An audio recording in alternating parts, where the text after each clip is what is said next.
Amapá. Bom dia, candidato. Bom dia, advogado Ricardo Santos. Bom dia, é um prazer estar aqui novamente. Agradecer a equipe que trabalha contigo e agradecer a 102 FM por mais essa oportunidade para mostrarmos os nossos interesses, as nossas vontades, as nossas ansiedades, como posso dizer assim, o nosso amor pelo Amapá e o nosso interesse em tentar melhorar o nosso estado. O que falta para que o Amapá saia definitivamente desta condição, da condição de um dos estados mais atrasados da nação brasileira e entrar de fato na rota do desenvolvimento? Falta gestão, falta força de vontade, falta interesse dos nossos gestores públicos.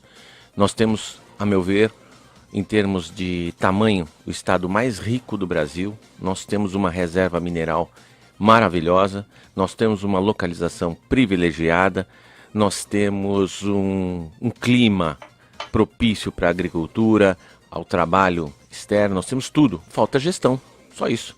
Faltam pessoas comprometidas com o estado. Na sua avaliação, como é que está o desempenho hoje? Como foi o desempenho hoje dos representantes do Senado amapaenses em Brasília?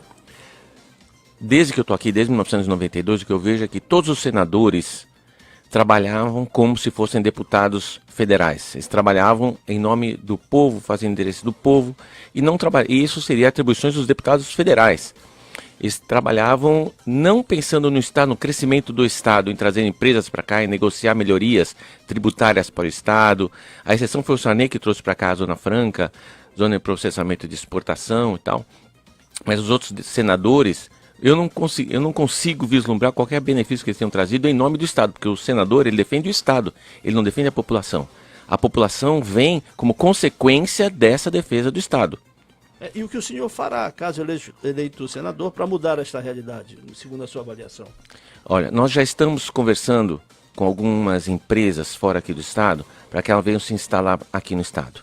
Nós conversamos já com 2 siderúrgicas nacionais e começamos uma tratativa com uma siderúrgica chinesa para montar na região de Porto Grande uma siderúrgica que deve trazer só ela 7 mil empregos diretos e 20 mil empregos indiretos. Fora para tentar buscar o minério que está do lado de Pedra Branca, de Serra do Navio, da Vila Nova, Cupixi, tentar negociar com a Ancel uma parte desse carvão vegetal, que está sendo vendido a um preço muito baixo, pode ser utilizado aqui mesmo. Temos a energia de Ferreira Gomes. Fora isso, nós já falamos com o sindicato das empresas de estaleiro, né, que fabricam grandes navios, e eles manifestaram um certo interesse em havendo a siderúrgica aqui no estado, em vir tentar implantar aqui um ou 2 estaleiros para produzirmos navios aqui no estado. Bom, para que isto possa acontecer, o papel do senador, mesmo sendo representante do estado, ele é membro da Câmara Alta do Legislativo, ele precisa ter uma relação com o governante, com quem for eleito o governador. Como o senhor tratará, por exemplo, a relação caso o governador eleito não seja da mesma linha ideológica que o senhor defende? O governador do meu partido, o candidato, é o Cirilo. Se eventualmente não for o Cirilo, se tiver outro, não importa quem seja o Capi, seja o Valdez, seja o Davi, não importa quem seja, esse ele tem que ver o lado do estado, ele tem que ver o lado da população.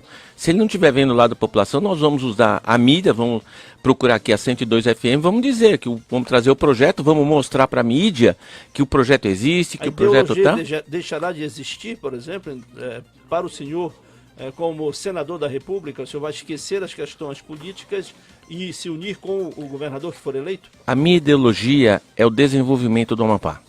Eu estou num partido que preza pelo desenvolvimento social liberal. Nós queremos trazer desenvolvimento. Acabada a eleição, terminar a eleição, na posse e tudo mais, acabou o partido, a defesa do partido. Nós temos que pensar no estado. Eu passo a ser senador do estado, não mais senador do meu partido. Posso estar alinhado com o meu presidente, posso estar alinhado com o meu governador ou não. E se não tiver, nós vamos conversar. Nós somos adultos e somos urbanos.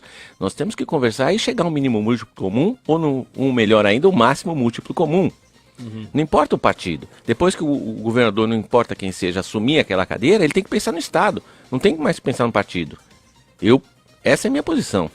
O senhor tem uma posição clara, bem definida em relação à presidência da República. O seu candidato a presidente, o senhor já disse aqui em outra entrevista aqui no programa Antena 102, que o senhor o seu candidato a presidente é Jair Bolsonaro, que é considerado de extrema direita, e está em franca campanha eleitoral. Caso ele não seja eleito, como será a sua relação, caso o senhor seja senador, com um presidente, por exemplo, que seja de uma outra corrente política?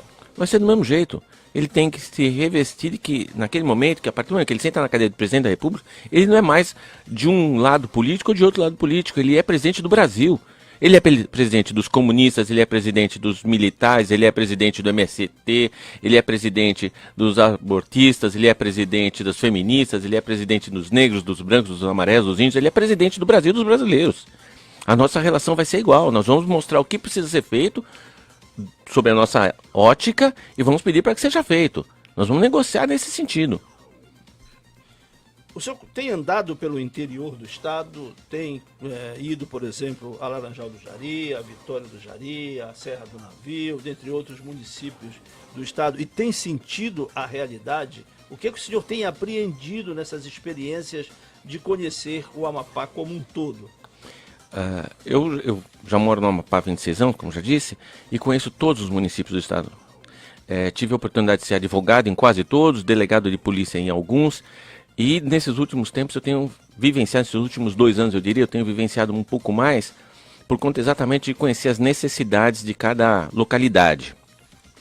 E o que nós vemos é exatamente isso que eu falei, nós temos uma riqueza maravilhosa. Nós temos áreas excelentes para plantio, nós temos áreas excelentes para criação de gado branco, búfalo, nós temos áreas excelentes para mineração. Só que o povo não tem acesso às informações, não tem acesso ao modo que pode operar. Aqui ninguém, por exemplo, trabalha com gado confinado. Uhum. Nós podemos... Aqui a criação é extensiva. É extensiva, esse modo extensivo é milenar. Você, no interior do Brasil, em São Paulo, Minas Gerais, você tem a criação confinada, em que 120 metros quadrados consegue-se criar 70 bois. Uhum. Aqui, para criar 70 bois, você precisa de 50 hectares. Nós precisamos colocar o gado confinado, engordando mais, ficando mais bonito, e no lugar do pasto, plantar capim. Qual é a maior vocação do Amapá para o desenvolvimento? O setor primário, o setor secundário, terciário, como é que é? Essa é a nossa sacada. O Amapá, ele é rico nos 3 setores. Na agricultura nós temos... Explique os 3 setores e o que o senhor poderá fazer como senador, caso eleito. Vamos pegar o tema de mineração, que é o que importa muito para a região de Serra do Navio, Pedra Branca e Cupixi. Serra do Navio, Pedra Branca, Cupixi ali. Porto Grande, né? Porto Grande, o Porto Grande fica o centro dali da região. O Cupixi pertence a Porto Grande. Não, o Cupixi pertence a Porto Grande e o ramal do Cupixi vai até Vila Nova, que é Santana, Mazagão. Né? Ali é uma área excelente para a exploração mineral. Se nós tivermos, e ali principalmente tiramos ferro, manganês, e no Vila Nova, no Cupixi, tem cromo. Isso nos possibilita fazer ferro, chapas de ferro, se tivermos uma siderúrgica, aço e aço inox, por causa do cromo do Vila Nova. Ou seja, nós temos tudo isso perto, diferentemente de qualquer outro lugar do mundo, que tem isso longe, uma mina da outra. Então, para essa região, tem essa tendenciosidade de minérios. Né? Na região de Calçoene, Amapá, Tartarugalzinho, nós temos a pecuária, que é muito forte. Uhum. Então nós temos que aprender... E o pescado também. O pescado, sem dúvida. O pescado está em Calçoene, são os barcos que recebem. Né? Então eu vejo, por exemplo, uma grande saída seria trazer o pescado para a área do Bailique. Fazendo no Bailique uma indústria de pescado. De processamento. Ela está numa localidade muito melhor do que Calçoene. O problema é que não tem estrutura. No Bailique nós podemos fazer criação de peixe de água doce e de água salgada. Nós podemos fazer criação de camarão, podemos fazer criação de caranguejo. Nós podemos pegar toda a mão de obra da região e utilizar lá mesmo, como uma única indústria de filetagem. Tem avançado ultimamente, por exemplo, a questão do transporte aéreo terrestre. Pavimentação das BRs, são 2 BRs que o Amapá possui, rodovias do governo federal, como a 156 e a 210.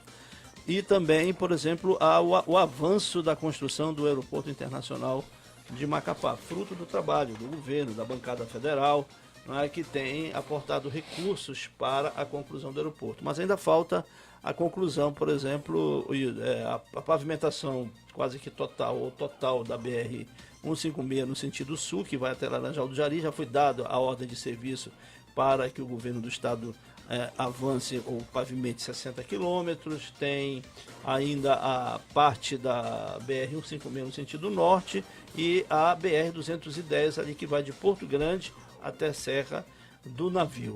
O que o senhor pensa fazer como parlamentar, caso eleito, para o Senado Federal?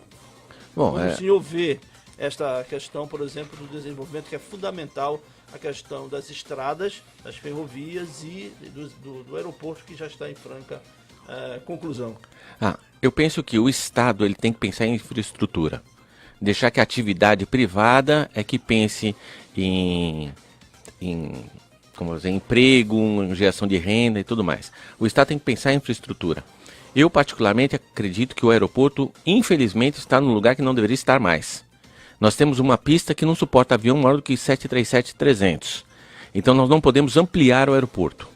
Não adianta, a meu ver... Mas tem uma área grande, né, no entorno. Não, você teria uma área para a segunda pista, mas também é no mesmo tamanho da primeira, que só serve para avião 737-300.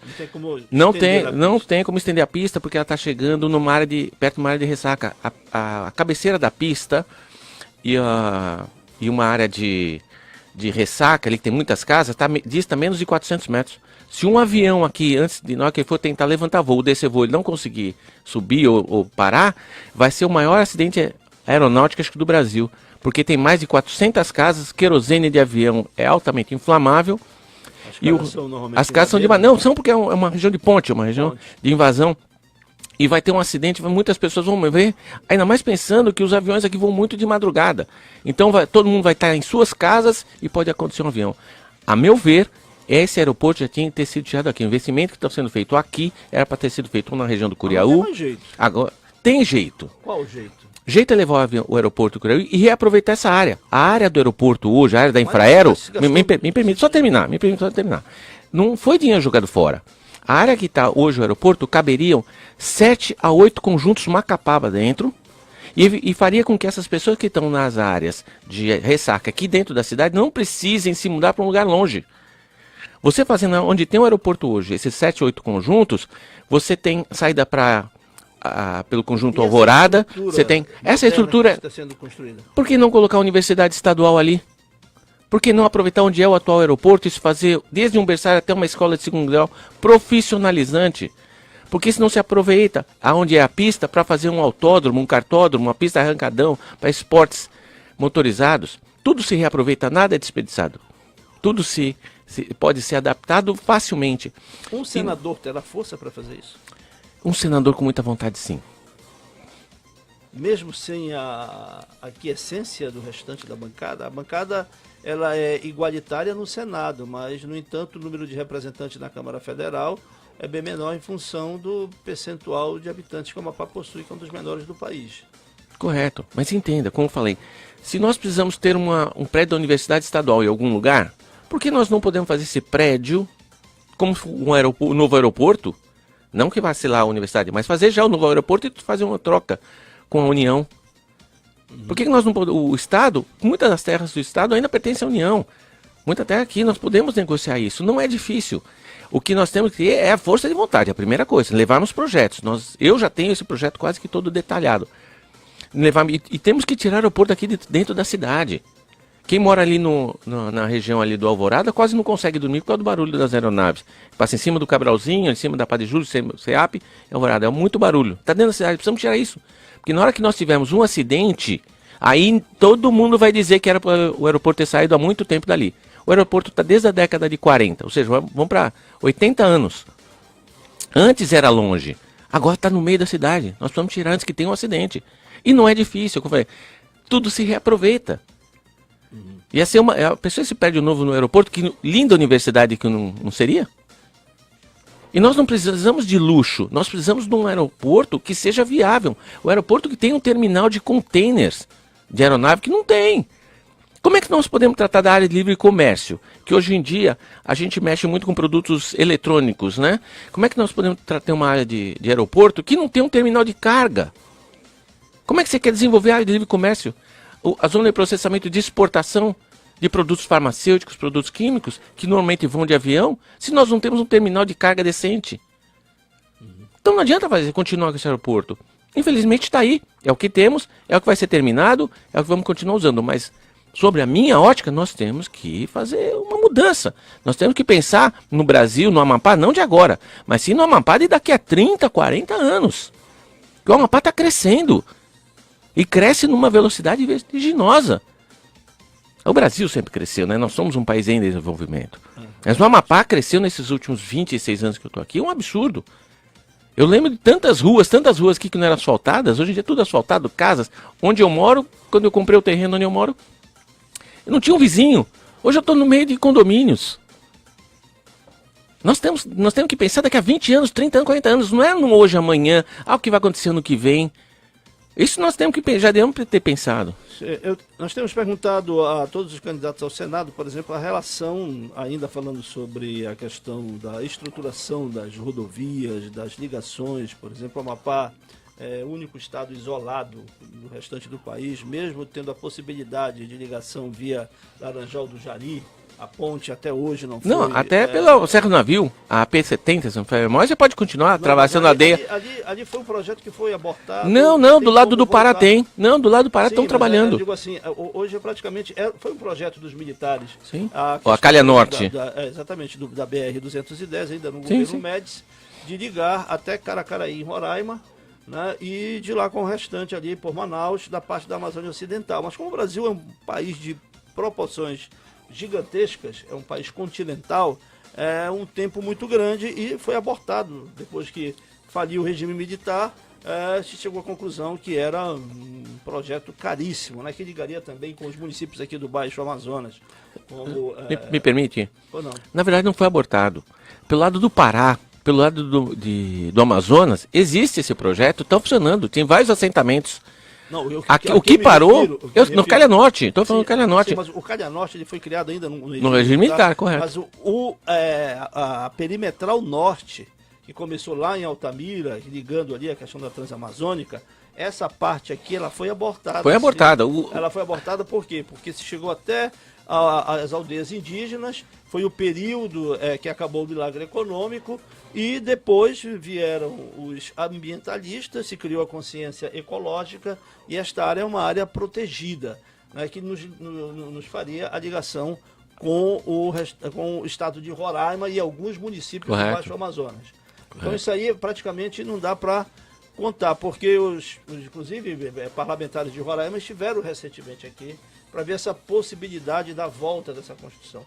É praticamente um sonho inviável, está falando de viabilidade. Sim. Caso o senhor é senador, por exemplo, na questão da pavimentação da BR-210. Até Serra do Navio já é de grande tamanho. Ontem, nesta semana, os candidatos deram suas opiniões sobre a busca de recursos através de emenda de bancada. É o que o senhor fará? Se juntará aos parlamentares eleitos? Sim, essa é a função do senador, trazer emendas para desenvolver o Estado. A rodovia, a ferrovia, que é do Estado, o desenvolvimento da ferrovia. Eu sou a favor que a gente faça uma ferrovia de Porto Grande até Oiapoque, porque nós temos que escoar essa produção para os dois lados. Né? Eu sou a favor da revitalização da atual ferrovia, eu sou a favor da gente ter outras estradas que tenham acesso a determinados locais que não tem. Por exemplo, existe um ramal que vai de Cotias até Ferreira Gomes.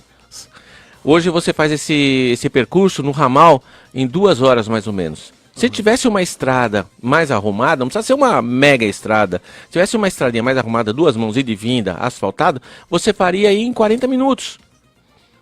Ia desenvolver Cotias, desenvolver toda a região do lado direito do rio Araguari. E tem muitos pequenos agricultores ali. E é fácil, não é um absurdo.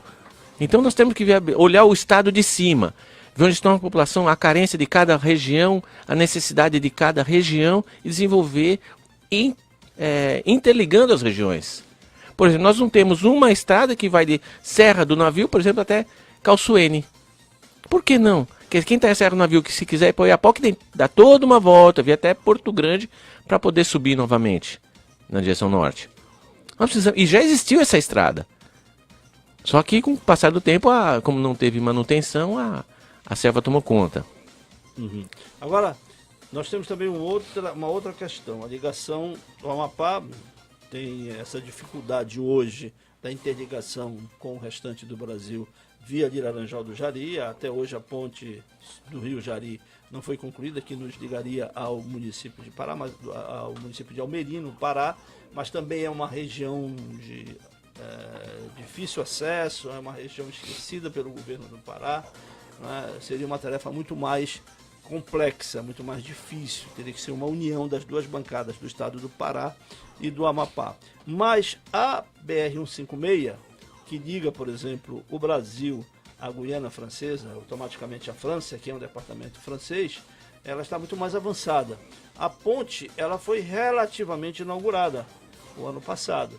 E o que se tem é uma ponte que funciona poucas horas, ainda não, o governo brasileiro ainda não se manifestou intensamente, porque é uma região esquecida, né? É difícil a burocracia com o governo francês e é preciso uma ação conjunta da bancada federal para que acelere o processo de integração de fato do Amapá com a Guiana e, consequentemente, com o restante do platô das Guianas, que é o país Suriname, que inclusive tem parte da fronteira conosco aqui no Amapá, e a República da Guiana, que é a ex-Guiana inglesa, que também ligaria com o Roraima. Seria esse arco das Guianas que possibilitaria a integração do Amapá, que também faz parte do platô das Guianas, né, se interligar com esses países aqui do extremo norte da América do Sul.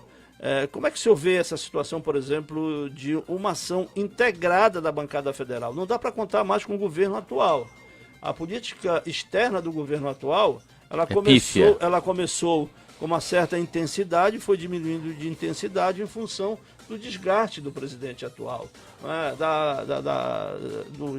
das críticas muito fortes. E o Ministério das Relações Exteriores não tem funcionado a contento. É preciso que a bancada se una para que o governo, que é competência do governo federal, estabelecer uma relação mais intensa para que, de fato, a ponte seja seja liberada através dos órgãos públicos que estão faltando. Exatamente. Mas nesse ponto eu acho que eu tenho uma vantagem com relação a qualquer um dos demais candidatos que se apresentam. Eu sou do partido do presidente da República. E todo mundo sabe que na agenda do presidente ele recebe senador individualmente. Então nós vamos... O senhor é do MDB, então? Não, não, é que eu já considero Jair Bolsonaro nosso presidente, desculpa. Não, mas ainda não. É que eu já considero. E se acontecer do Jair Bolsonaro ser o presidente da República, eu sendo do mesmo partido, eu tenho certeza que eu já terei livre acesso a ele e mostraria a necessidade aqui do Estado. Nós precisamos, nós temos, se Deus nos ajudar.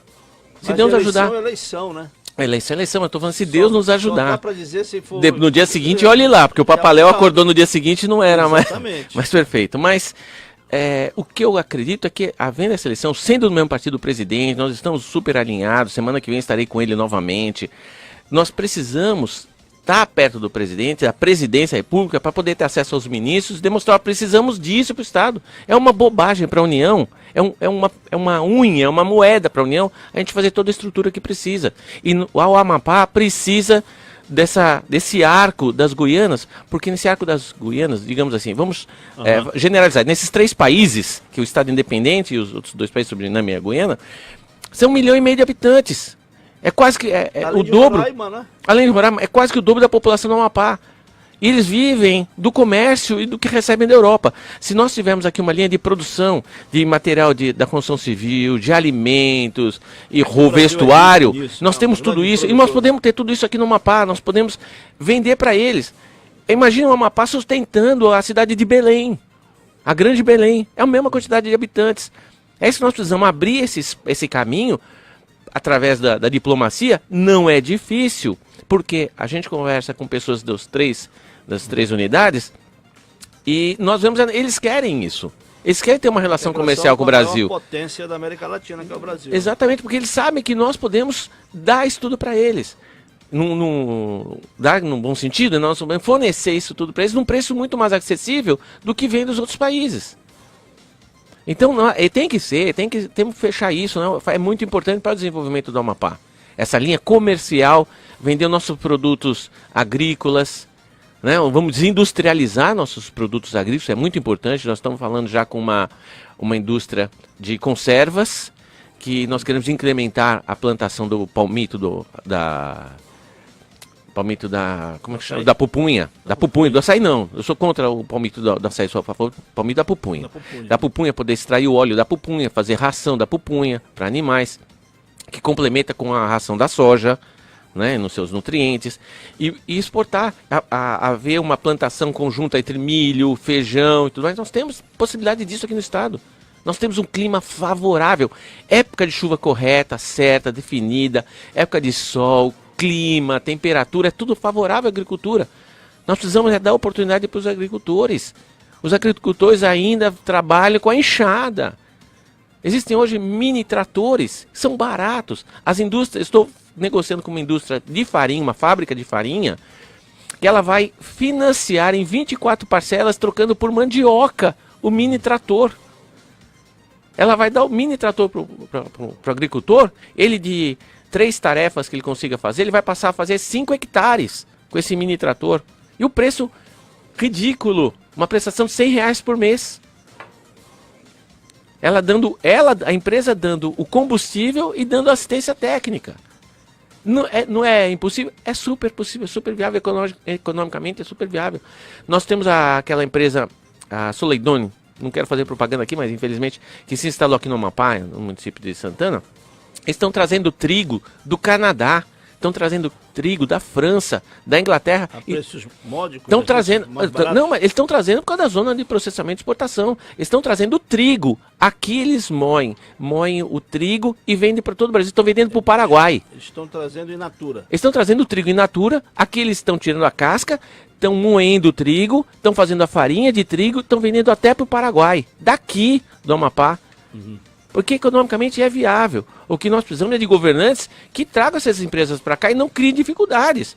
Porque o que acontece aqui é que se cria dificuldade para se vender facilidade. Chega, nós não aguentamos mais, ninguém aguenta mais. Quem tem um pouco de razão, de discernimento, sabe que nós precisamos trazer indústrias para cá. Porque não adianta você contratar 50 mil funcionários públicos e não ter arrecadação para pagar. Toda a verba que vem da União, do Fundo de Participação dos Estados, é para pagar funcionalismo público. Por isso que não tem investimento. Porque você tem aí 3 mil contratos administrativos, você tem mais 3, 4 mil cargos. Não sobra dinheiro de investimento.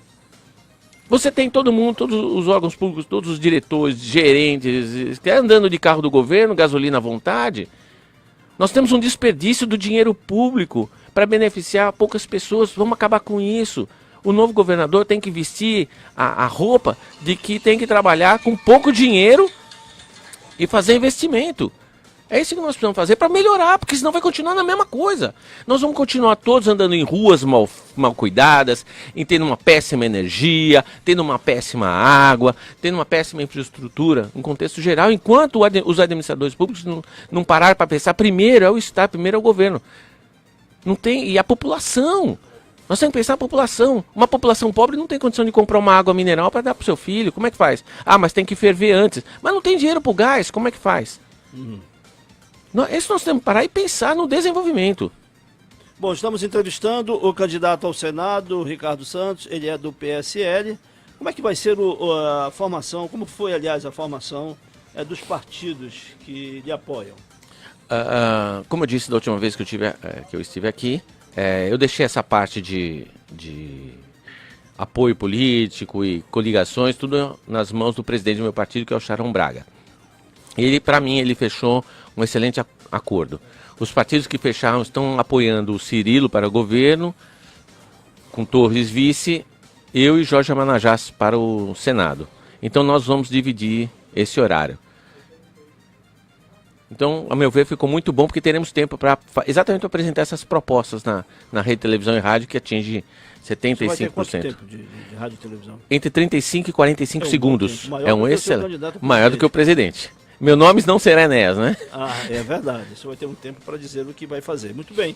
A gente agradece a entrevista, né, e sucesso na campanha eleitoral aí, que já começou praticamente. É, quase. Eu que agradeço mais essa oportunidade de estar aqui presente, poder difundir mais um pouquinho das minhas ideias. Convido a todos os ouvintes, se quiserem, para me procurarem. Eu estou nas redes sociais, no Instagram, no Facebook, eu tenho um canal do YouTube. É só procurar Dr. Ricardo Santos, que lá muitas das nossas ideias já estão sendo explanadas através de vídeos e de comentários. E na época oportuna nós vamos fazer exatamente em termos de propaganda eleitoral, que é o correto, né? Na época certa, com número de candidato, coligações, essas coisas. Bem, Muito obrigado e um bom dia a todos. Sucesso.